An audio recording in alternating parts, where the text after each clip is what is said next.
어떠셨나요?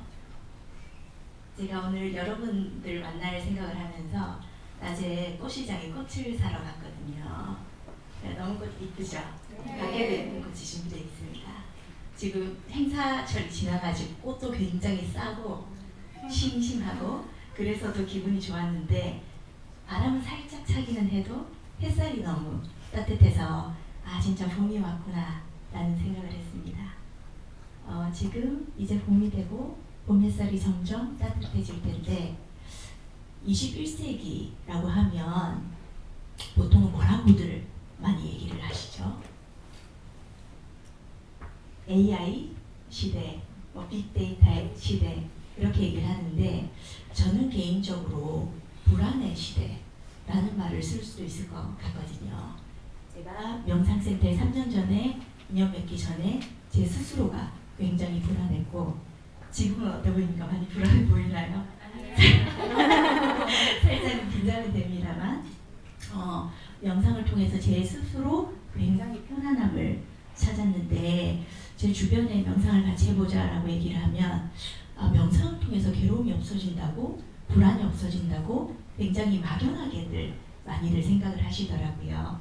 그래서 오늘 아주 귀한 전문가분 어떤 이야기를 해주실 거냐 하면 전문가분 아주 귀한 분 모셨습니다. 자, 현대의학에서 밝혀진 명상의 효과 그리고 뇌과학에서 알려주는 명상의 효과를 바탕으로 해서 우리 모든 마음의 괴로움들 한두 가지씩 다 가지고 계시죠. 에 대한 실마리를 풀어주실 우리 오늘의 강연자분을 모시도록 하겠습니다. 정신건강의학 전문의이시자 현재 정신건강의학병원 의원의 원장님이신 백준형 원장님이십니다. 큰 박수로 감사드립니다.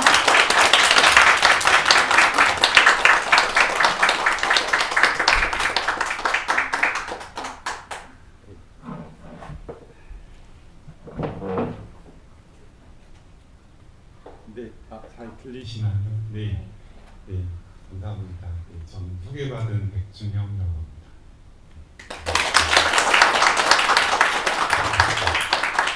저는 명상 훈련이 아직 부족한지 많이 떨리네요. 좀 더 명상을 열심히 해야겠다는 생각이 듭니다. 네. 오늘 이렇게 많은 분들이 참여해 주셔서 너무 감사드리고, 저는 이제 정신건강학과 전문의 백준형이라고 하고요.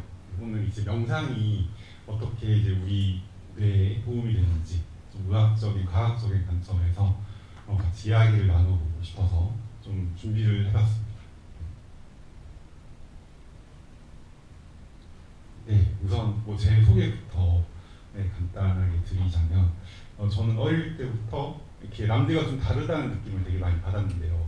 지금 생각해보면 제가 좀 조용한 ADHD를 가지고 있었던 것 같아요. 그래서 항상 뭔가 생각이 많았고 좀 혼자 생각에 좀 빠져있고 공상도 많이 하고 좀 불안감도 좀 높았던 것 같고 항상 좀 다른 아이들이랑 좀 다르다는 생각을 많이 했어요. 좀 생각도 이렇게 관심 분야도 그래서 뭔가 또래들하고 어울리는데 좀 어려움이 있었던 것 같습니다.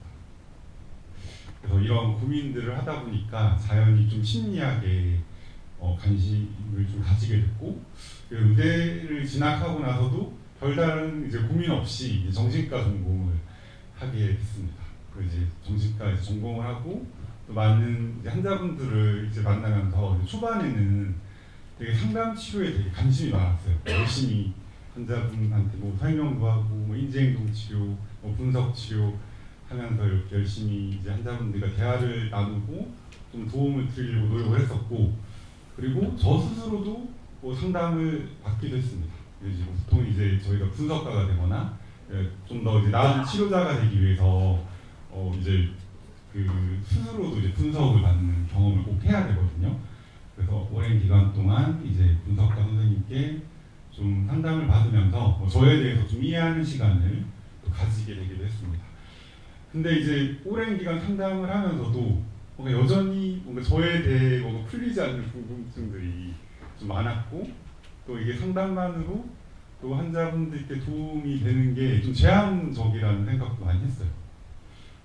그래서 이제 이후에는 전공의 수련 과정을 마치고 이제 이후로 뭐 대학병원에서 근무하면서 주로 이제 뇌과학, 좀 정신약물학에 대해서 좀 공부를 더 깊게 하면서 뭔가 이제 그동안 풀리지 않았던 저의 궁금증, 질문들이 하나씩 좀 뭔가 답을 찾아갈 수 있었던 것 같아요. 이제 공부를 하면서 이제 신경 다양성의 개념에 대해서 좀 알게 됐는데요. 이 이제 신경 다양성이라는 그 개념이 저에게 굉장히 큰 뭔가 위로가 됐던 것 같습니다. 그래서 물론 그 저희 상담 선생님께는 죄송스러운 얘기지만 그 많은 위로를 받기도 했지만 그 어떤 상담보다도 뭔가 이제 과학 뇌과학이 저에게 좀 위로가 되어줬던 것 같아요. 그림에서 보다시피 이제 많은 사람들이 이제 외모가 같은 사람이 아무도 없잖아요, 세상에. 처럼 이제 우리의 뇌도 다 다르게 이제 작동하고, 그래서 이제 거기에 따라서 우리는 다르게 생각하고 반응하고 행동하고 이제 감정을 느끼게 되는 거죠. 그래서 이제 이런 다름이 결코 이제 잘못된 게 아니고 오히려 이제 특별함이 될 수 있다는 게 이제 그 신경 다양성의 이제 핵심적인 개념이거든요. 그래서 이제 뭔가 이런 신경 다양성을 이제 좀 접하면서 이제 저의 좀 다름도 뭔가 특별함일 수도 있고 오히려 저의 장점이 될 수도 있다라고 좀 제가 생각을 하게 될 계기가 됐고, 그 이후로 이제 많은 분들을 만났죠. 다양한 뇌를 가진, 아무도 똑같은 뇌를 가진 사람은 아무도 없으니까. 그래서 이제 진료실에서 다양한 분들을 만나면서 그분들하고 함께 이제 뭔가 치유 성장을 하면서 많은 보람을 느끼게 됐습니다. 근데 이제 이런 과정들이 이제 굉장히 보람 있고 또 의미 있고, 제가 또 뭐 크지는 않지만 또 도움을 드린다고 또 많이 이제 또 느끼기도 했지만, 또 다른 한편으로는 점점 시간이 지나면서 좀 한계를 경험을 한 부분들도 있었어요. 과연 이제 상담만으로, 약물 치료만으로 모든 것이 해결될까? 이제 많은 분들이 저한테 그런 걸 물어보시거든요. 너는 약만 먹으면 되는 거냐고? 네, 그래서 제가 그런 질문을 받을 때는 뭐라고 대답을 해드려야 될지. 근데 뭐 분명히 약물 치료가 굉장히 효과적인 분들이 많긴 한데 이제 그게 모든 걸 해결해 줄 수는 없으니까요. 네. 그래서 이제 정신과를 처음 이제 배울 때 이제 그 부분을 이제 저희가 처음 배웠던 것 같아요. 이제 정신의학에는 이런 세 가지 그 생물, 이 혹시 제 포인트가 네, 작게 보여서 보이시나요? 네. 네, 정신의학에서는 이제 생물, 심리, 사회적인 모델이라고 얘기를 하거든요. 바이오, 사이코, 소셜 모델이라고. 그래서 저희가 정신과 처음 이제 입국을 해서 1년차 때 이런 걸 배웠어요. 우리 사람의 마음은 너무나 이제 복잡하고 이제 또 뭐 다양한 측면들이 있기 때문에 한 가지 접근만으로 절대 이해하고 다룰 수 없다. 그래서 우리가 이제 의학을 공부한 사람이지만 뭐 생물학적인 것뿐만 아니라 이런 심리적인 측면, 뭐 사회적인 측면, 이 세 가지를 다 함께 전인적으로 접근해서 이제 이해하고 도움을 줘야 된다. 이런 것들을 배웠죠. 그래서 이제 그 전까지는 사실 제가 주로 뭐 생물, 뭐 약물 치료나 뭐 이런 생물학적인 치료나 이제 상담을 좀 열심히 좀 공부하고 또 환자분들에게 도움을 줬다면, 이제 제가 좀 더 이런 뭐 사회적인 측면이나 좀 영적인 측면에도 관심을 가지는 게 필요하겠다는 생각을 많이 하게 됐어요. 그래서 지난 1년 동안 이제 여기 나란명상센터에서 부모 마음 공부도 같이 하고 또 다른 회원분들하고도 좀 교류도 하고 또 스님과 이제 차담을 나누는 그런 또 소중한 경험을 하면서 이런 공동체 안에서 또 서로 경험을 좀 공유하고 같은 길을 이제 걸어가는 게 굉장히 큰 어떤 효과가 있구나라는 걸 좀 알게 됐습니다. 그래서 뭔가 함께하는 어떤 같이 하는 것의 가치를 이제 직접 좀 체험할 수 있게 된 거죠. 그래서 그런 의미에서 제가 오늘 이 자리에서 이제 여러분들하고 같이 이렇게 만나고 이런 걸 나눌 수 있게 돼서 이런 자리 역시 저에게는 굉장히 큰 의미로 좀 소중하게 다가오는 것 같습니다. 제 소개가 너무 길었죠. 네. 그래서 오늘 이제 본격적으로 이제 내각에 대한 얘기를 좀 해보려고 하는데요. 이제 명상이 어떻게 우리의 뇌를 그리고 우리의 삶을 좀 변화시킬 수 있는지 함께 한번 좀 알아보도록 하겠습니다. 우선 좀 뇌에 대한 공부가 필요해요. 이제 효과를 알려면 뇌가 어떻게 작동하는지, 뇌라는 기관을 어떻게 뭔가 이제 우리에게 이제 우리 삶에 영향을 미치는지를 잘 알고 계셔야 이제 명상의 효과도 알 수 있겠죠. 뇌가 이제 우리 몸에서 제일 소중한 기관이라는 거에 대해 이의를 제기하실 분은 아무도 없을 것 같아요. 그렇죠? 이제 뇌사 상태가 되면 이제 심장은 뛰고 있어도 우리가 삶이 끝났다고 생각을 하니까요. 뇌는 이제 제일 소중한 기관인데 사실 뇌의 크기가 별로 안 커요. 무게가 한 1.4kg? 1.5kg? 진짜 작죠. 근데 이제 이 작은 신경세포의 덩어리인데 여기에는 100억 개의 엄청나게 많은 신경세포들이 아주 복잡하게 연결되어져 있어요. 네.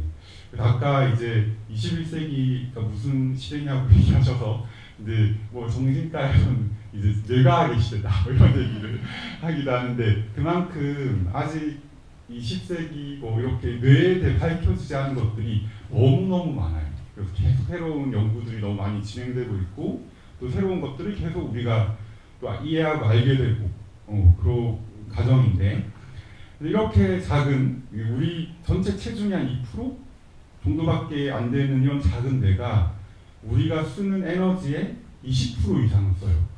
엄청나죠.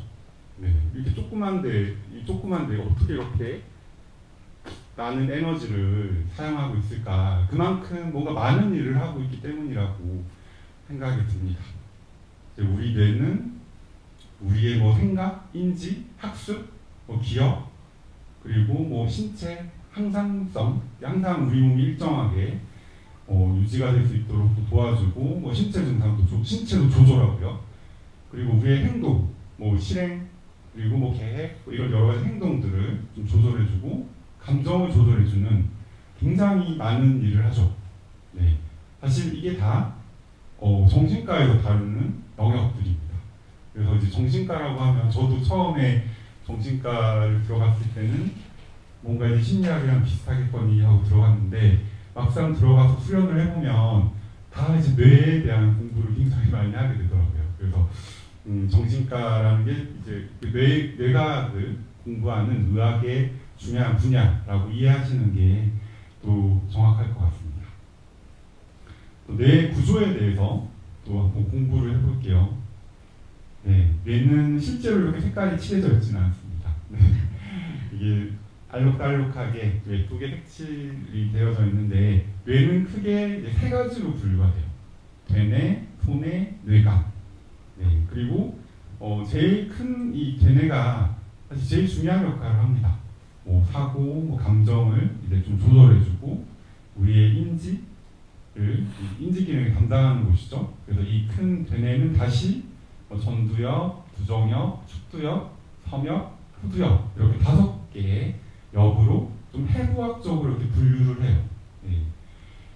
그리고 그에 이제 소뇌 뇌관도 이제 중요한 역할을 하고요. 그래서 조금 더 이제 깊게 들어가 보면 우리가 오늘 이제 명상에 대한 얘기를 할 거잖아요. 그래서 명상에서도 사실 중요하지만 실제 이제 뇌 기능적으로도 굉장히 중요한 핵심적인 이제 3가지 구조가 있어요. 전두엽, 편도체, 해마입니다. 그래서 사실 우리나라에서도 사실 우리나라 국민들이 굉장히 또 아카데믹한 부분들이 많아서 요즘에는 최근 몇 년간은 뇌과학에 대한 지식들이 굉장히 좀 보편화되고 알려지면서 요즘에는 뭐 전두엽이나 편도체에 대한 얘기들이 신문 기사나 언론, 예능에서도 얘기가 되어지는 부분들이 많더라고요. 그만큼 이제 뇌과학적 지식들을 이제 많은 국민들이 이제 알고 계시다는 건데, 그래도 오늘 이제 명상의 효과에 대해서 좀 더 깊게 알기 전에 이제 각각의 이런 구조에 대해서 우리가 조금 더 공부를 하면 이제 명상이 어떻게 우리에게 도움을 주는지를 좀 명확하게 이해하실 수 있을 것 같거든요. 그래서 각각을 좀 설명해 주려고 합니다. 우선 전두엽. 네, 전두엽은 이마, 뇌 이제 머리 앞쪽에 있는 엽이라고 해서 전두엽이라는 이름을 가지게 되었는데, 실제 제일 중요한 역할을 해요. 우리 뇌가 아까 말씀드렸다시피 굉장히 복잡하고 많은 일을 하는데 그 모든 뇌의 기능들을 조절하는 역할을 해요. 대장처럼. 그래서 주로 이제 저희가 비유할 때 오케스트라의 지휘자, 회사의 CEO에 비유해서 이제 설명을 드립니다. 그리고 두 번째 이제 편도체. 편도체도 많이 들어보셨죠? 편도체는 주로 이제 불안, 스트레스를 담당하고 조절하는 곳이고요. 그리고 기억을 담당하는 해나, 이렇게 이제 세 가지 구조물은 꼭 기억하시면 좋을 것 같아요. 자, 이름들이 조금 어렵고 좀 생소하게 느껴지실 수도 있을 것 같아서요. 제가 좀 더 편하게 좀 이해하실 수 있도록 이렇게 캐릭터 그림을 좀 준비해봤는데, 네, 귀여운 캐릭터들입니다.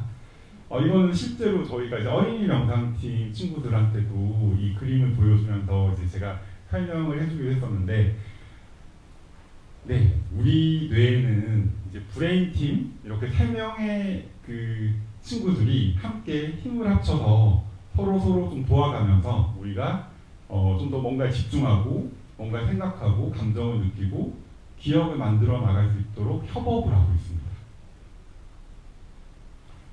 한 친구씩 제가 좀 더 자세하게 설명을 드릴게요. 네, 우선 이제 첫 번째 전두엽이라는 친구입니다. 제가 아까 이제 뇌 대장 역할이라고 했죠. 네, 그래서 뇌 모든 기능을 이제 전두지휘하는 역할을 합니다. 그래서 이제 상황에 맞게끔 이제 우리 뇌의 기능들을 조율하고 조절하는 역할을 하는 거죠. 그래서 우리가 뭔가 어떤 목표를 정하고 그 목표를 이룰 수 있도록 도와주는 역할을 해요. 어떤 일을 먼저 해야 하는지 계획도 세우고 그 목표에 부합하지 않는 다른 걸 하고 싶다는 충동이 들어도 그걸 좀 억제도 해주고 화가 나거나 짜증날 때 참을 수 있도록 좀 도와주기도 하고요.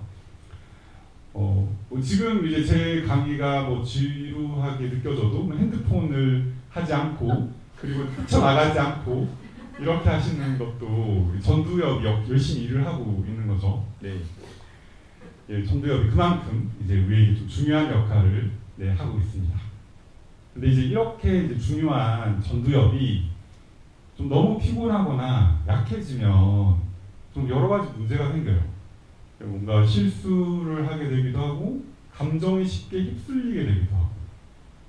그래서 우리가 흔히 이제 뭔가 심한 스트레스를 받거나 가로를 한다거나 전날 잠을 못 잤다거나 아니면 어떤 이유로 이제 뭔가 우울증, 불안장애와 같은 어떤 병적인 상태가 되면 전두엽이 제대로 일을 할 수가 없어요. 그럼 이제 전두엽이 관여하는 모든 뇌 기능의 조절들이 문제가 생기게 되는 거죠. 뭔가 실행력, 추진력, 집중력, 감정 조절 능력, 충동 조절 능력, 이런 모든 조절에 어려움이 생기게 되는 겁니다. 근데 또 어떤 분들은 원래부터 좀 전두엽에 좀 어려움이 있는 분들도 있어요. 그러니까 이제 성장의 과정에서 전두엽은 태어났을 때 거의 이제 기능을 못해요. 이게 순서가 있거든요. 발달의 순서. 그래서 태어났을 때는 우리 뇌는 본능만 있잖아요. 그래서 아까 나중에 얘기할 편도체 이런 이제 아주 본능적인 것들만 있다가 점점 크면서 이제 이런 전두엽들이 발달하고 전두엽은 그래서 우리 뇌 중에 제일 늦게 발달해요. 그래서 한 20대 중반 그때 이제 완전히 좀 성숙한다고 하거든요. 그래서 우리가 철이 드는 시점이 사실 이제 전두엽이 이제 다 성장하는 시점이 되는 거죠. 근데 이제 어떠한 사람들은 이런 전두엽의 성장이 좀 또래보다 좀 더뎌요. 한 2년, 3년, 4년? 그러면 이제 또래들하고 지내면 뭔가 좀 차이가 느껴지겠죠. 뭔가 또래들이 별로 어려움 없이 하는 것들이 이제 전두엽의 성장이 좀 더딘 친구들은 뭔가 조절이 잘 안 되는 거예요. 그걸 이제 우리가 이제 ADHD라고 하는 거죠. 그래서 그 전두엽의 성장이 좀 더딘 친구들이 결국 나중에 이게 성인이 되어서도 보통 다른 사람들보다 전두엽의 어떤 기능이나 발달이 조금은 좀 다르더라. 그래서 이제 그런 거 이제 성인 ADHD라고 하고요. 그래서 이제 전두엽에 대한 얘기를 간단하게 해봤고, 그 다음에는 또 중요한 이제 편도체에 대한 얘기 한번 해보겠습니다. 편도체는 우리를 위험으로부터 지켜주는 슈퍼맨 역할이 하는 겁니다. 네, 중요하죠. 편도체도. 편도체가 사실 약간 되게 악당처럼 우리가 표현이 되잖아요. 편도체는 뭐 마치 나쁜 것처럼. 근데 사실 편도체가 없으면 큰일이 나죠. 우리가 위험으로부터 우리 스스로 지킬 수가 없거든요. 네. 그래서 뭔가 화가 날 때, 무서울 때, 놀랄 때, 스트레스 받을 때 위험으로부터 우리를 지켜주는 슈퍼맨 같은, 사실 영웅 같은 역할을 할 수 있는 게 이제 편도체입니다. 그래서 이런 상황이 되면 편도체가 우리한테 신호를 보내요. 위험해, 조심해 하고 이렇게 신호를 보내면 우리는 그 신호를 무시하지 않고 이제 반응을 하는 거죠. 그래서 우리의 몸과 마음으로 신호를 받게 되면 우리의 몸과 마음이 거기에 반응을 하게 돼서 뭐 불안한 감정도 느끼고, 이제 불안할 때 나타나는 신체 반응도 이제 나타나게 되는 겁니다. 이제 문제는 근데 이제 너무 강하게 이제 편도체가 반응을 하게 되면 위험하지도 않은 상황인데도 뭔가 이제 과하게 불안을 느끼거나 좀 화를 내게 될 수도 있는 거죠. 그래서 이제 편도체에 대해서 좀 이해하려면 또 우리가 자율신경계에 대해서도 조금 공부를 해야 돼요. 그 자율신경계에 대해 좀 설명을 드리자면, 예전에 이제 그 생물인가요? 생물이었죠. 저희 때는 요즘에 생명과학이라고 하던데, 네. 생물 시간에 좀 다 공부하셨었겠지만 다시 한번 복습을 하면, 자율신경계는 말 그대로 스스로 조절되는 신경계라는 뜻이에요. 알아서 조절한다. 네. 그럼 이게 어떤 역할을 하느냐 보면, 이제 지금 한번 다 같이 심장을 한 1분에 한 58번만 뛰게 한번 해볼까요? 네. 자, 한번 1분 동안. 네. 잘 안 되죠. 네, 맞아요. 이게 우리가 조절하지 않습니다. 네. 우리가 의식적으로 조절할 수 있는 게 아니라 우리 몸은 사실 대부분 우리 뇌가 알아서 조절을 해요. 만약에 심장을 내가 마음대로 조절할 수 있다고 생각해 보세요. 저처럼 좀 부주의한 사람은 잠깐 멍 때리다가 심장이 안 뛰게 하면 제가 이제 죽을 수도 있잖아요. 그래서 이렇게 우리 몸의 대부분, 특히 중요한 신체 기관일수록 내가 마음대로 조절할 수 있는 게 아니라 우리 뇌가 알아서 조절을 해요. 그러면 우리 뇌는 어떻게 알아서 조절을 할까요? 그러니까 상황에 맞게끔 조절을 해야겠죠? 뭐 제가 예를 들어서 아주 편안하게 자고 있어요. 그럼 심장이 빨리 뛸 필요가 없겠죠. 뭐 심박수는 엄청 천천히 뛰어요. 근데 갑자기 집에 강도가 들었어요. 도망쳐야 되니까 심장은 미친 듯이 두근거리기 시작하는 거죠. 네. 그래서 이제 우리 뇌에는 이제 센서가 있어요. 지금 현재 내가 처한 상황이 어떤 상황이냐. 그래서 이런 센서를 통해서 이제 그 상황에 맞게끔 우리의 심박수를, 우리의 뭐 호흡을, 우리 근육의 긴장도를, 뭐 소화 기능을, 이제 체온을 거기에 맞춰서 알아서 이제 잘 우리 몸이 그 상황에 잘 이렇게 대응하고 대처할 수 있도록 도와주는 것이 이제 자율신경의 굉장히 이제 중요한 역할이다라고 이해하시면 될 것 같습니다. 그래서 자율신경계는 이제 두 가지가 있어요. 교감신경, 부교감신경, 두 가지가 있는데요. 첫 번째, 이제 부교감신경계는 이제 우리가 굉장히 편안하고 휴식을 취할 때 이제 뇌에서 작동되는 거예요. 그래서 이렇게 좀 편안하고 이렇게 안정적인 상황에서는 우리 몸은 에너지를 아껴야 되거든요. 만일의 사태에 대비해서. 이럴 때는 모든 우리 몸의 이제 그런 신체 기관들이나 이런 근육 이제 이완이 돼요. 엄청 편안하게 이제 에너지를 아끼는 모드가 되는 거죠. 그래서 여유로운 주말에 뭐 반신욕을 하면서 뭐 클래식 음악을 들으며 이렇게 이제 편안하게 누워 있는 상상을 해보시면 그때 이제 우리가 이제 부교감신경계가 작동을 하는 거죠. 이럴 때 유일하게 활발해지는 곳이 있어요. 바로 이제 소화 기능입니다. 이제 우리 몸은 이때 소화를 시켜요. 그래서 이제 요럴 때 이제 소화를 시키고 다른 건 다 쉬게 하고 또 이때 이제 면역도 이제 좀 더 활성화돼서 어떤 위험한 상황에 대비하는 어떤 준비 기간 같은 거라고 이해하시면 될 것 같아요. 네. 그리고 이제 거기에 반대되는 교감신경이라는 거는 이제 반대로 뭐 스트레스를 받거나 위협적인 상황, 그래서 그 상황에 우리 몸이 우리 스스로를 지킬 수 있도록 이제 우리 몸을 긴장시키고 흥분 상태를 시켜주는 게 이제 교감신경의 역할입니다. 소위 말하는 이제 투쟁 도피 반응이라고 하죠. 네. 그러니까 도망치거나 싸우기 위해서는 심장도 열심히 펌프질을 해야 되고 산소도 많이 필요하니까 호흡도 굉장히 바빠지고 그리고 이럴 때는 모든 혈액 공급이 이제 큰 근육으로 가야 돼요.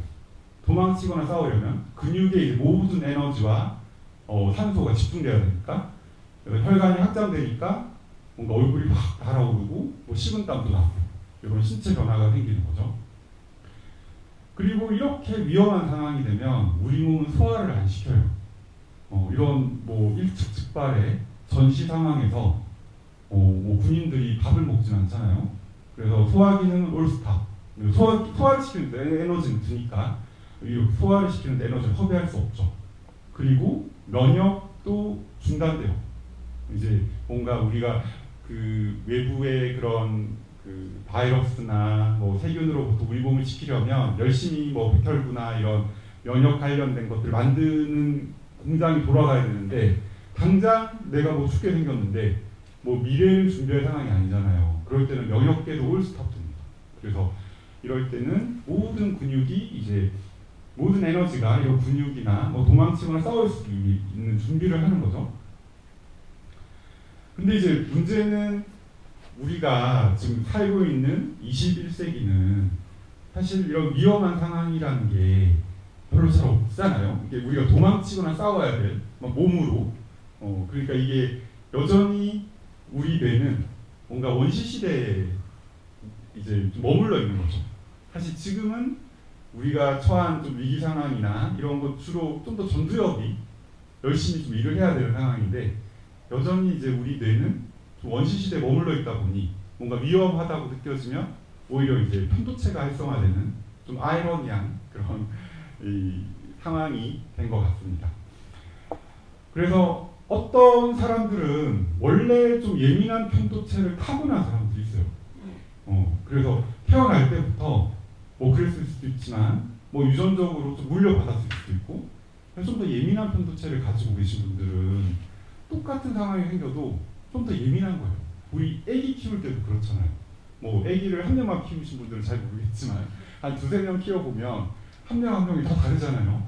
얘는 어떤 애는 막 조그만 소리에서 막 깜짝 놀라고 막 이제 뭐 잠을 못 자고 막 이게 칭얼대고 우는데 어떤 애들은 뭐가 붕 떨어져도 계속 쿡쿡 자는 친구들도 있고.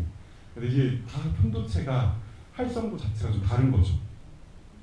그래서 타고난 어떤 편도체의 그런 반응도 좀 다르고 거기에 이제 뭔가 살면서 여러 가지 크고 작은 스트레스 또 만성적인 스트레스를 계속 겪다 보면 우리의 편도체가 원래 좀 둔감했던 분들도 좀 예민해지는 경우도 생겨요. 그래서 이게 뭐 이제 불안장애, 공황장애로 이어지게 되기도 하는 거죠. 네, 그래서 이제 자율신경계에 대한 이제 설명을 드린 이유가 우리의 이제 편도체가 자율신경계의 스위치 역할을 해요. 네, 그래서 여기 보면은 제가 너무 좀 사진을 작게 붙였는데 이게 제가 좀 표현하고자 한 바는 이 디밍 라이트를 제가 표현을 하려고 한 건데, 이제 불을 우리가 끄고 킬 때 온오프 스위치도 있지만 이제 디밍 라이트가 있잖아요. 미세하게 조절하는. 우리 뇌는 되게 이제 뭔가 발달되고 아주 정교한 기관이기 때문에 이 반응 조절을 무식하게 온오프를 하잖아요. 상황에 맞게끔 아주 섬세하게 계속 조절하고 있어요. 디밍 라이트로. 그래서 조금 뭐 위험한 상황이 생기면 뭐 편도체가 살짝 반응하고, 뭐 자율신경도 살짝 흥분시키고, 엄청 큰 일이 생기면 이제 극도로 이제 편도체가 활성화가 되면 이제 공황 발작처럼 이제 교감신경계의 뭔가 끝판왕처럼 엄청나게 격렬한 신체 반응이 생기게 되는 거죠. 그래서 이제 이러한 이 디밍 라이트를 조절하는 스위치가 이제 편도체다. 그래서 결국은 편도체가 활성화된다는 것은 이제 뭔가 이제 우리의 어떤 신체의 어떤 긴장 상태하고도 굉장히 밀접하게 관련 있는 거죠. 그래서 이제 우리가 흔히 스트레스가 만병의 근원이라고 하잖아요. 이것도 사실 뭐 이 편도체하고 굉장히 관련이 많습니다. 네. 그래서 편도체가 항상 긴장되어 있다고 생각해 보세요. 어떤 일이 생길까요? 너무 힘들지 않을까요? 그러니까 아무 일이 없는데 편도체가 항상 활성화되어 있으면 항상 심장은 빨리 뛰고, 근육은 긴장돼 있고, 소화는 안 되고, 그쵸, 면역력도 떨어지고, 그리고 이제 뭔가 항상 뭔가 불안한 생각도 들어요. 그러니까 편도체가 이제 신체만 조절하지 않고 뭔가 이제 우리의 정신도 조절하기 때문에, 사실 이제 편도체가 활성화되면 편도체는 우리를 사실 지키려고 하는 거잖아요. 슈퍼맨이니까. 그럼 이제 우리를 지키기 위해서는 신체도 반응해야 되지만 정신도 반응을 해요. 그러니까 이제 편도체가 활성화되면 뭔가 잘못될 거라는 생각을 하게 돼요.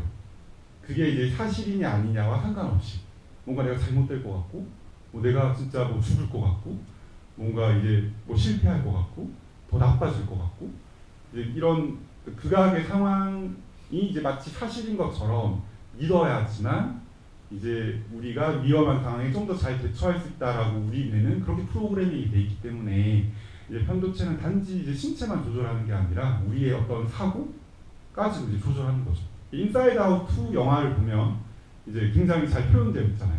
그 라일리가 이제 공황 발작을 경험하는 그 장면.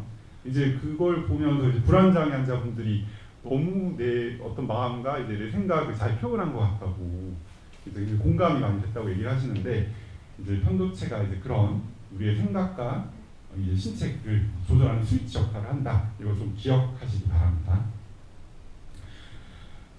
네, 그래서 이렇게 좀 편도체가 좀 과도하게 활성화되면 좀 별거 아닌 일에도 좀 약간 과하게 리액션을 하게 되는 거죠. 그래서 뭐 친구가 놀다가 실수로 발을 밟았는데 막 이렇게 화를 내고 친구를 밀치고 욕을 하고 뭐 이러면 좀 이상해지잖아요. 그래서 뭔가 이제 너무 지나치게 반응을 하게 되어버리는 거죠.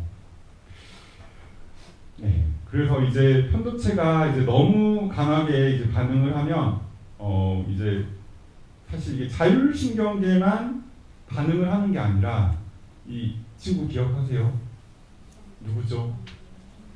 기억하시네요. 네, 전두엽도 마비가 됩니다. 네, 지금 전두엽이 굉장히 괴로워하는 모습이 보이죠?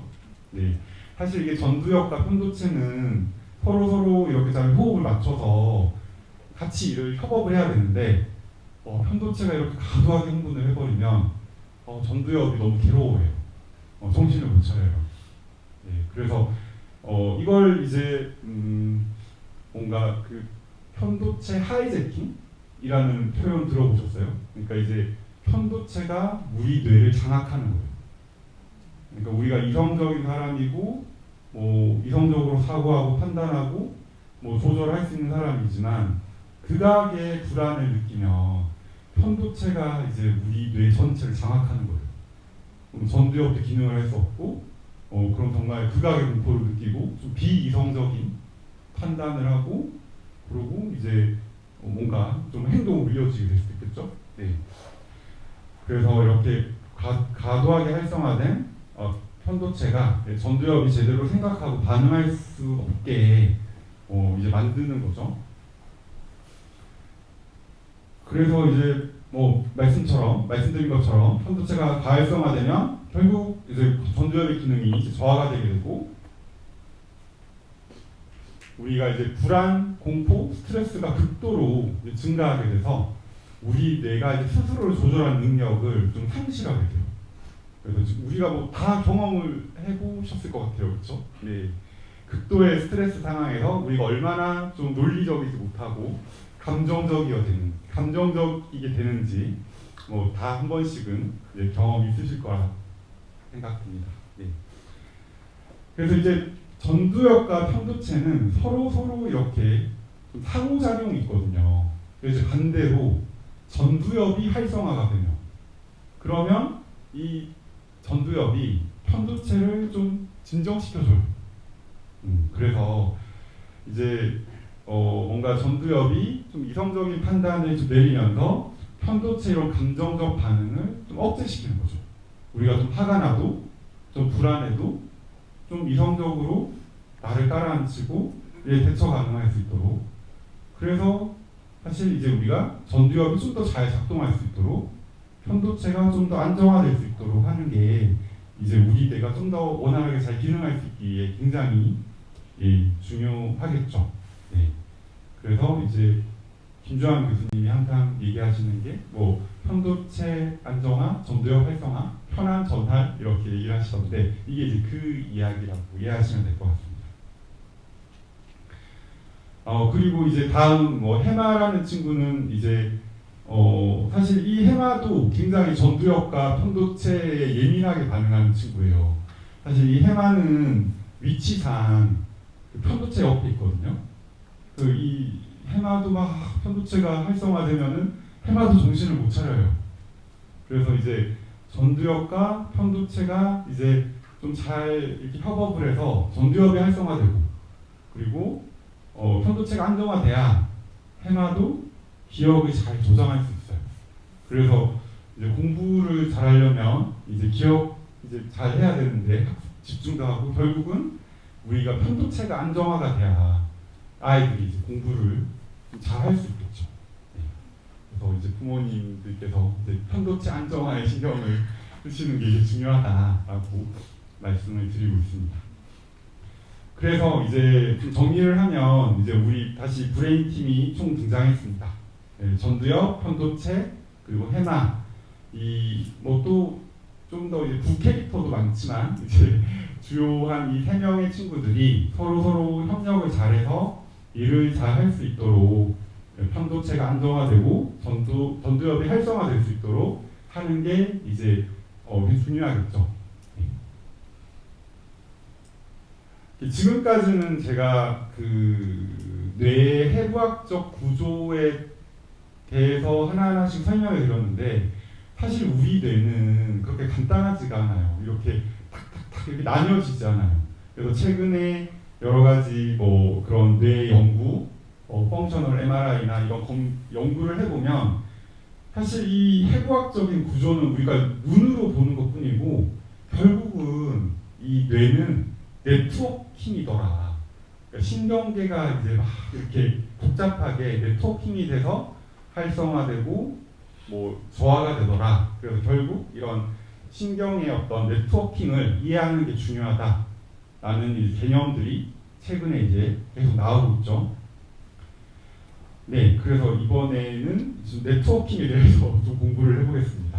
네, 그래서 우리 뇌에는 뭐 많은 네트워크들이 있지만 그래서 이제 우리가 명상을 얘기할 때 꼭 아셔야 되는 네트워크가 디폴트 모드 네트워크라는 거예요. 혹시 들어보셨어요?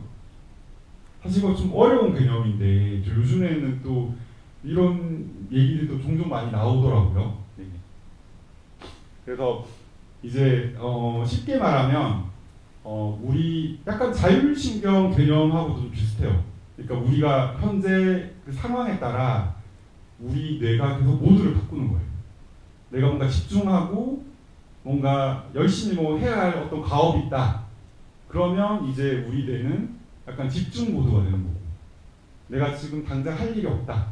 좀 쉬어도 된다. 그러면 우리 뇌는 약간 휴식 모드, 뭐 꼭 휴식 모드라고 하면 정확하진 않지만 아무튼 디폴트 모드가 되는 거예요. 그래서 그때 우리가 처한 상황이나 내가 뭔가 해야 할 일들에 따라서 우리 뇌가 계속 이걸 조절하고 있어요. 디폴트 모드, 그 다음에 이제 집중, 뭐 실행 모드, 네, 이렇게 이제 계속 다른 부위가 활성화되죠. 네, 그래서 이렇게 각각 다르게 이제 반응하게 되는 건데, 예를 들어서 이제 디폴트 모드 네트워크는 아무 일을 하지 않을 때 활성화되는 거예요. 약간 멍 때릴 때. 네. 그래서 멍하니 내가 이렇게 생각할 때 뭐 이 생각 저 생각 막 들죠. 네. 그럴 때 또 과거 일도 떠오르고 뭐 미래에 대한 걱정, 뭐 불안도 떠오를 수도 있고, 그리고 뭐 그 꼭 뭐 안 좋은 생각만 드는 건 아닙니다. 이때 뭐 기발한 생각들이 나기도 하고 뭔가 상상력이 풍부해지기도 해요. 그래서 이런 이제 디폴트 모드 네트워크가 있고, 여기에 좀 반대되는 개념이 이제 중앙 집행 네트워크, 센트럴 executive 네트워크, 그냥 일종의 그냥 집중 모드라고 생각하시면 될 것 같아요. 그래서 이거는 뭔가 해야 할 일이 있을 때 뭔가 논리적 사고, 문제 해결, 집중력을 담당하는 곳입니다. 그래서 이 두 가지 네트워크가 왔다 갔다 해요. 그러면 이 중앙에 있는 세리언스 네트워크는 뭐냐?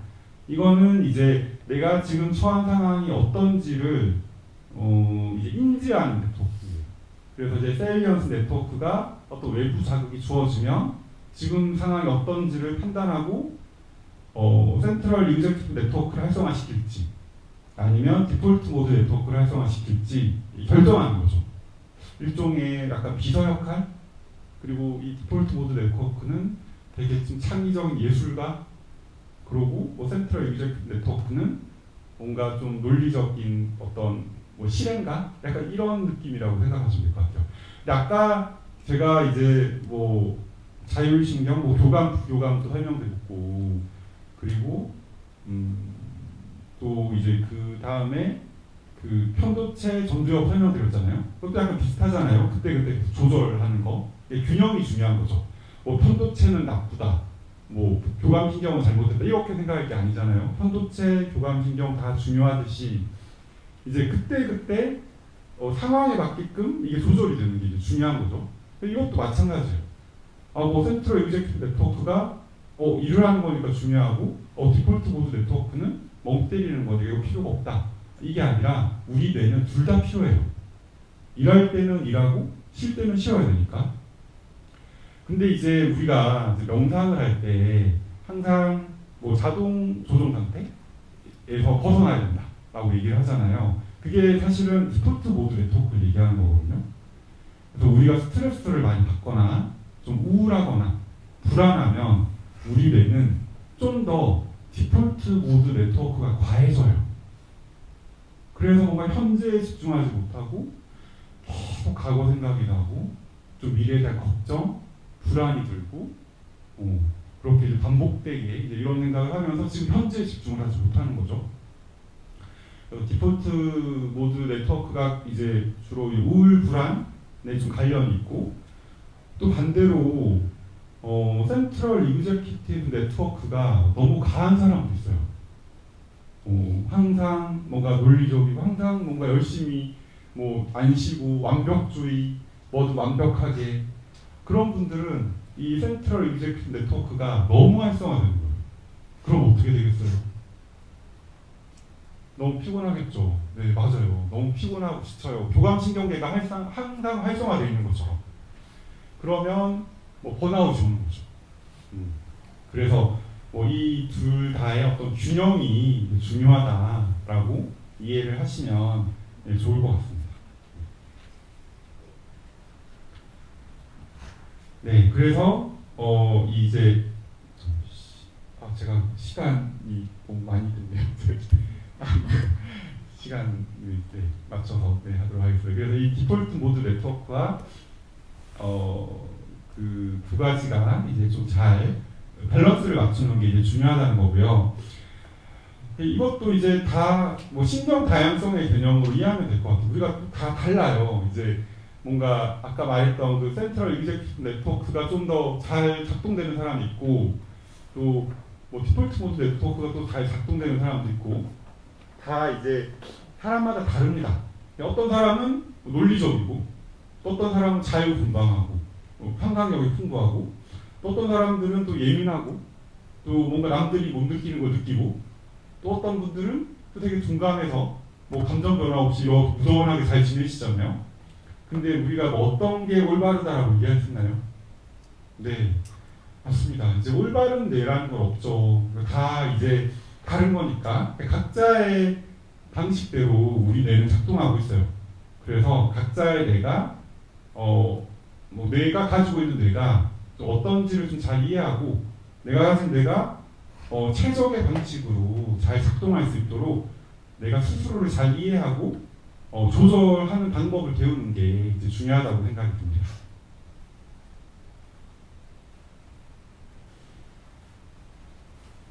그 신경 가소성에 대해서 좀 설명해 드리려고 하는데요. 우리 뇌는 사실 뭐 타고나게 태어나서 뭐난 타고난 예민한 편도체를 가지고 있으니까 어쩔 수 없어 이렇게 생각하실 수 있지만 사실 우리 뇌는 변해요. 변할 수 있어요.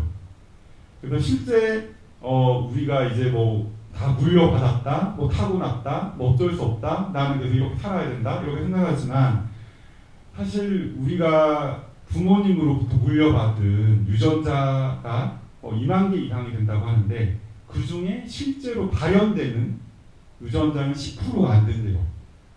그러면 어떤 게 발현되고 어떤 게 발현되지 않을까요? 누가 결정할까요? 누가 결정을 할까요?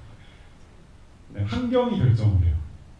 내가 이제 부모님께 이제 물려받은 유전자는 정해져 있지만 내가 물려받은 유전자 중에 어떠한 유전자가 발현이 되고 발현되지 않느냐는 내가 태어나고 자라면서 여러 경험을 하고 그리고 뭔가 뭐 이런 행동, 습관, 주변 환경 이런 상황에 따라서 어떤 유전자들이 발현될지가 결정이 되거든요. 그걸 이제 후생 유전학이라고 유전학적 조절이라고 얘기하는데 그래서 사실 이제 타고났다기보단 타고난 것 중에 이제 내가 어떤 경험을 하게 되느냐에 따라 이제 조절이 되는 거죠.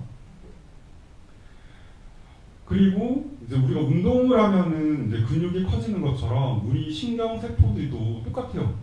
뭔가 우리가 어떤 경험을 하냐, 우리가 어떠한 이제 뭔가 생활을 하고 행동하느냐에 따라서 특정한 신경세포의 어떤 연결들이 더 강화되기도 하고요.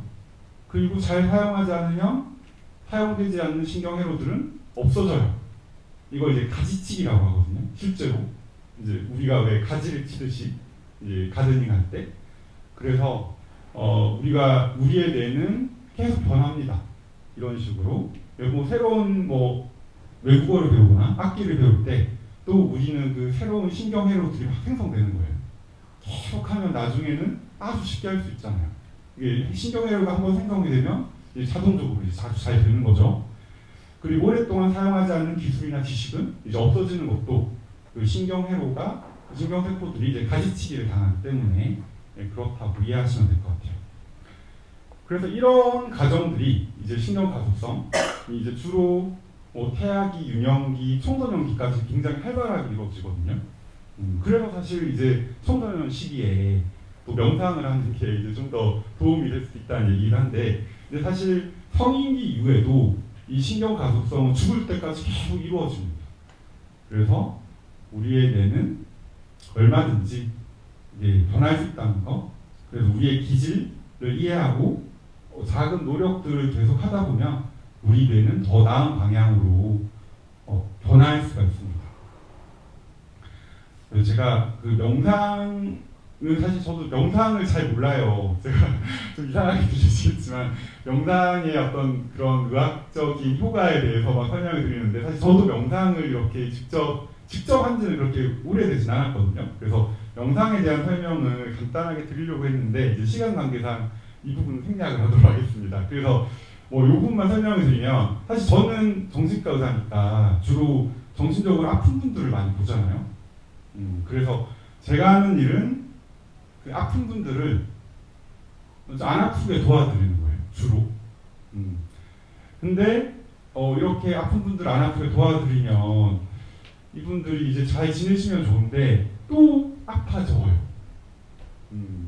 그래서 어떻게 하면은 이분들을 좀 더 잘 도와줄 수 있을까를 고민을 항상 하게 되는데, 근데 이제 좀 그냥 평소 상태보다 좀 더 잘 지내게 되시면 웰빙 상태로, 노말빙이 아니라 웰빙 상태가 되면 좀 힘든 일이 생겨도 한 노말빙 정도로 되시지 않을까.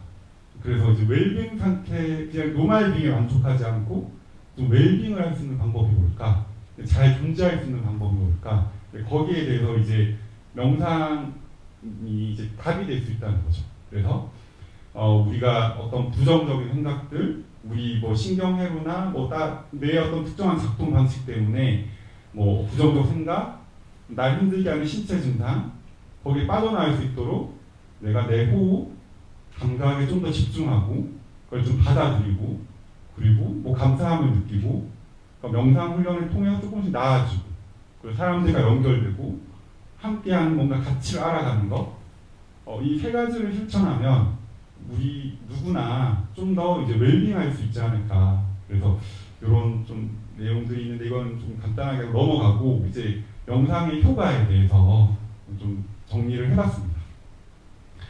사실 명상이 이제 서양에 널리 보급되기 시작한 게 한 80년대, 90년대라고 하더라고요.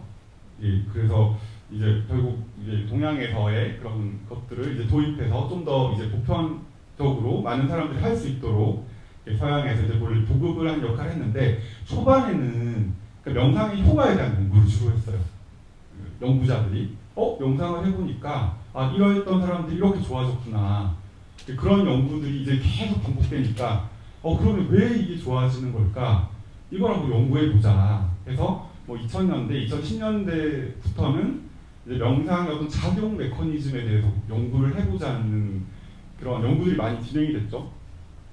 그래서 주로 이제 명상을 열심히 하시고 있는 그 스님들이, 티베트 스님들이 많이 이제 연구 대상자로 참여를 하셨더라고요.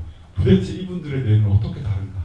네, 그걸 이제 한번 확인을 해보고, 그리고 이제 일반적인 사람들도 명상을 하고 몇 주, 몇 개월간 했을 때 우리 뇌에 도대체 어떤 변화들이 일어나는가, 이거를 이제 연구를 해봤어요. 우선 이제 명상이 뇌 기능 구조에 미치는 영향을 보면, 우선 뇌를 확실히 이제 변화시켜요. 신경세포들이 더 많아지고, 우리가 근육을 쓰면 쓸수록 근육이 더 커지듯이 이제 명상을 하면 할수록 이제 MRI를 찍어봐도 뇌세포들이 확연하게 더 많아지는 게 보이는 거예요. 그리고 새로운 신경세포 연결들이 계속 만들어지고, 신경망들이 좀 강화되고, 그리고 무엇보다도 중요한 게 뭔가 균형이 맞춰지는 거예요. 제가 아까 여러 가지 개념을 설명드렸잖아요. 뭐 교감신경, 부교감신경, 뭐 전두엽, 그 다음에 편도체, 그리고 뭐 센트럴 이그제큐티브 네트워크, 그 다음에 뭐 디폴트 모드 네트워크. 이제 우리 뇌가 굉장히 복잡하잖아요. 뭐 제가 뭐 세 가지 설명을 얼마나 많이 했어요. 그런 것들이. 그러니까 사실 우리 뇌는 너무너무 복잡해요. 막 유기적으로 서로 연결되고 서로 상호작용을 하고 상관관계를 가지고, 그래서 사실 치료하기가 너무 힘들어요. 뭘 하나를 높이려고 하면 뭐 하나가 떨어지고. 안 그렇겠어요? 아까 제가 뭐 편도체, 뭐 전두엽, 뭐 부교감, 교감 이것만 해도 막 서로 막 또 상호작용이 있고 연결이 되어 있잖아요. 그래서 약물을 쓰든 저희가 뭐 이런 TMS나 이런 거 자기장 치료를 하든 뭔가 한 가지를 건드리면 내가 원하는 효과만 나타나는 게 아니라 뭔가 다른 데서 밸런스가 깨지기도 하고 뭐 부작용도 생기고 뭐 이런 문제들이 생기는 거죠. 근데 이제 너무 놀랍게도 이 명상의 효과는 이 밸런스가 맞춰진다는 거예요. 그러니까 아까 뭐 디폴트 모드 네트워크가 뭐 너무 약한 사람도 있고 너무 강한 사람도 있고, 뭐 센트럴 이그제큐티브 네트워크가 너무 약한 사람도 너무 강한 사람도 있고, 뭐 이게 불균형이 생기고, 그럴 때 이제 결국 이제 명상을 하면 이제 이런 불균형들이 맞춰진다는 것들이 여러 연구를 통해서 반복적으로 확인이 되고 있거든요. 그래서 결국 이제 뭐 내가 어떠한 뇌를 가지고 있든 그리고 내가 어떠한 상태가 있든 물론 뭐 명상의 방법들은 좀 더 차이가 있을 것 같아요. 나에게 좀 더 적합한 명상의 어떤 형태가 있겠죠. 그걸 또 찾아서 실천하는 것도 중요한데 결국 우리가 꾸준히 명상을 훈련하다 보면 우리 뇌에 있는 여러 가지 그런 신경망의 불균형들이 좀 조절이 되면서 결국 우리 뇌가 좀 최적화 상태로 될 수 있다는 거예요. 그래서 뭐 꾸준히 하다 보면 일을 할 때 좀 더 집중을 잘 할 수 있고 또 쉴 때는 또 잘 쉴 수 있게 되는 그런 뇌 상태를 만들 수 있다는 거죠. 네, 이거는 조금 더 이제 다른 좀 부가적인 부분들인데 이제 아까 이제 전두엽과 편도체, 뭐 해마에 대한 얘기를 했었는데 이제 전두엽이 활성화가 되고 단순히 전두엽이 활성화된다기보단 이제 전두엽과 연결되어 있는 여러 가지의 어떤 신경계의 기능들이 좀 강화가 돼서 좀 더 우리가 스스로를 잘 조절하고 통제하고 잘 집중할 수 있게 된다라는 거고요. 그리고 편도체 역시 우리에게는 굉장히 중요한 역할을 하고 있지만 너무 과도하게 활성화되어 있는 편도체를 좀 안정화시켜서 반응성을 좀 감소시키고 그래서 우리가 스트레스를 좀 덜 느끼고 일상에서 차분하게 안정된 감정 상태를 좀 유지할 수 있도록 도와줄 수 있다는 게 이제 반복적으로 이제 연구 결과를 통해서 확인되고 있습니다. 그리고 이제 해마는 기억력 학습 관련된 이제 영역인데 명상을 하면 실제 해마 크기도 좀 증가하고 스트레스 호르몬 조절이 원활해진다고 해요. 그래서 명상을 꾸준히 하면 이제 결국 기억력과 학습 능력에 도움이 될 수 있다는 거죠.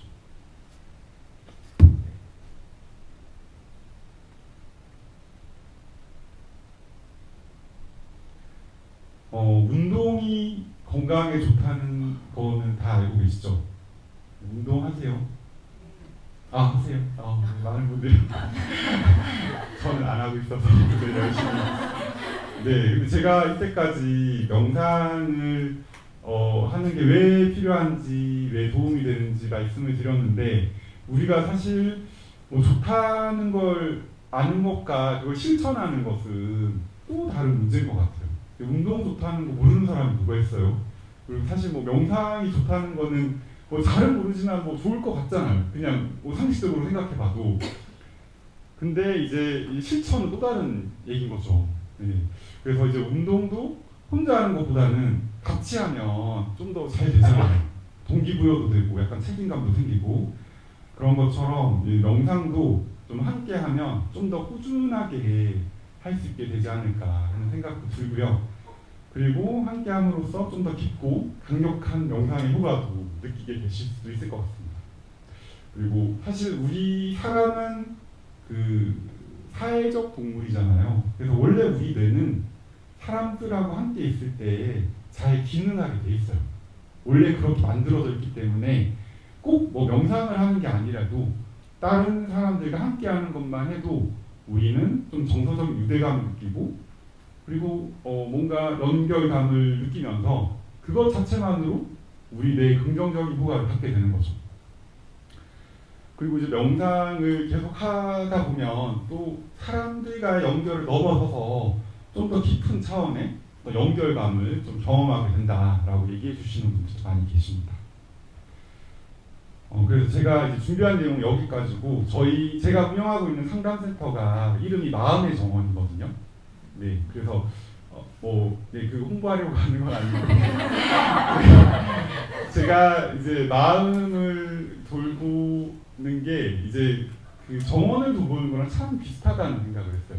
네, 제가 코로나 시기에 가드닝을 하면서 이제 참 이게 정원을 가꾸듯이 이제 마음을 참 잘 돌볼 수 있으면 좋겠다라는 생각으로 이제 마음의 정원을 준비하게 됐는데 그래서 이제 여러분들도 이제 우리 뇌 안에 각자의 마음의 정원이 있잖아요. 그래서 그거를 이제 명상과 함께 좀 잘 가꾸어 나가실 수 있었으면 하는 바람으로 발표를 이제 준비하게 됐고요. 그래서 다 같이 이제 웰빙할 수 있는 그런 삶을 살아갈 수 있었으면 좋겠습니다. 네, 제가 발표한 내용은 여기까지고 혹시 이제 궁금하신 거 있으면 네, 답변 드리도록 하겠습니다.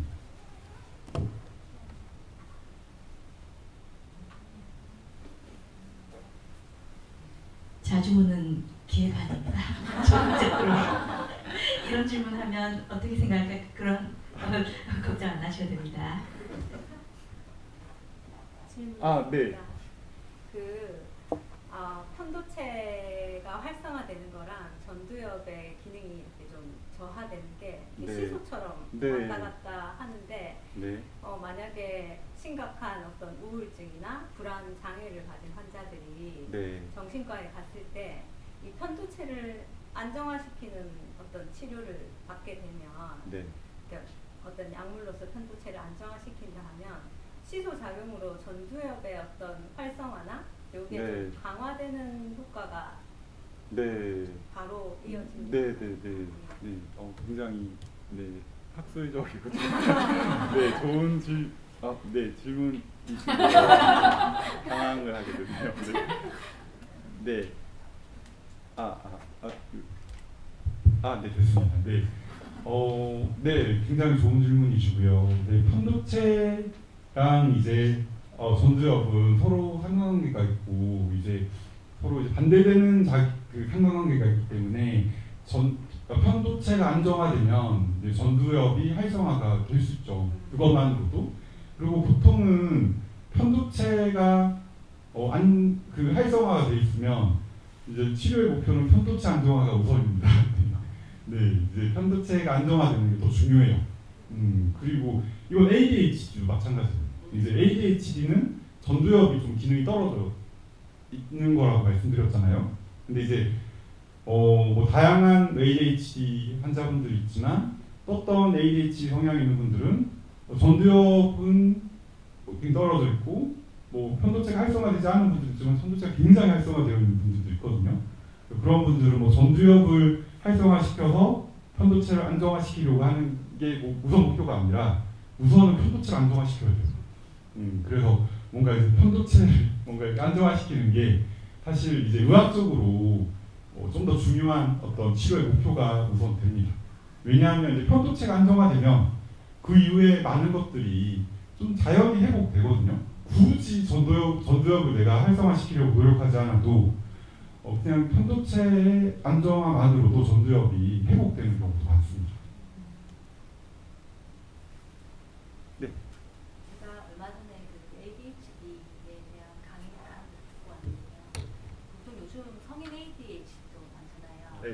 그러다 보니까 그런 증상이 날 게 성인의 경우 우울하거나 불안장애가 있는 사람들의 증상과 성인 ADHD의 증상이 있는 사람들이 좀 비슷하더라고요. 질환은 분명 다를 텐데 그걸 어떻게 구별할 수 있는지가 사실 네, 그거는 사실 굉장히 어려운 숙제입니다. 저희 정신과 의사한테도 어려운 숙제고, 아까 제가 말씀드렸지만 ADHD라는 어떤 그 질병은 발달 장애이거든요.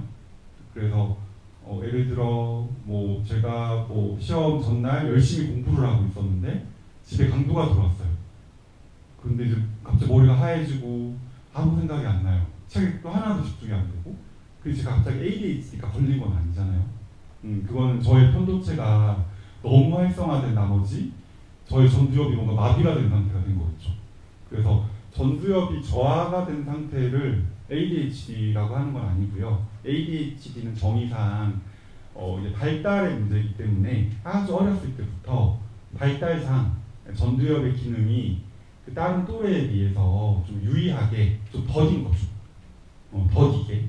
그래서 저희가 병원에서 ADHD를 진단할 때는 항상 어린 시절을 물어봐요. 언제부터 증상이 있었냐? 어떤 증상이 있었냐? 얼마나 심했냐? 일상생활에 얼마나 지장이 있었냐? 이런 걸 꼭 확인해요. 근데 이제 어렸을 때 아무 문제가 없었고 뭐 어려움이 없었는데 뭐 1년 전부터 갑자기 집중력이 떨어졌다? 그러면 사실은 ADHD를 좀 우선순위에서 좀 배제시켜야겠죠.